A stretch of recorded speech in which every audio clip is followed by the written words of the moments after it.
मासूमों की जान पर दवा का जाल। सरकारी नाकामी और जहरीले सिरप ने छीनी मासूमों की जान। राजस्थान में सरकार मानने को तैयार नहीं, कब सिरप ने ली जान। जूली, मासूमों की मौत पर जिम्मेदार कौन? कप सिरप कांड बचपन हुआ खतरनाक।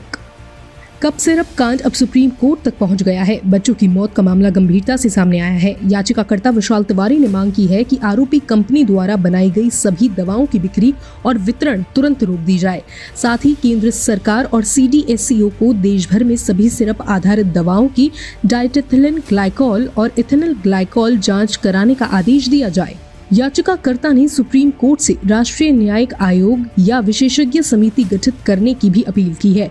उनका कहना है कि drug recall and pharmacovigilance portal शुरू किया जाए ताकि दूषित या नकली दवाओं की रियल टाइम निगरानी हो सके।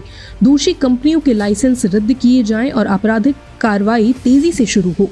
राजस्थान विधानसभा में नेता प्रतिपक्ष टीकाराम जूली ने आरोप लगाया कि राजस्थान और मध्य प्रदेश में मासूम बच्चों की मौत कफ सिरप पीने से हुई है, लेकिन राज्य सरकार इसे मानने को तैयार नहीं।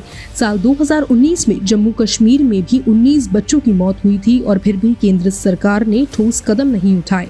जहरीले सिरप ने कई मासूमों की जानें छीन ली और सवाल उठता है, कहां है सरकार की जवाबदेही? सुप्रीम कोर्ट में अब न्यायिक जांच की मांग उठी है, लेकिन क्या सिस्टम समय पर बच्चों को बचा पाएगा? देश की आंखें अब इसी पर टिकी है। Bureau report, खासखबर.com।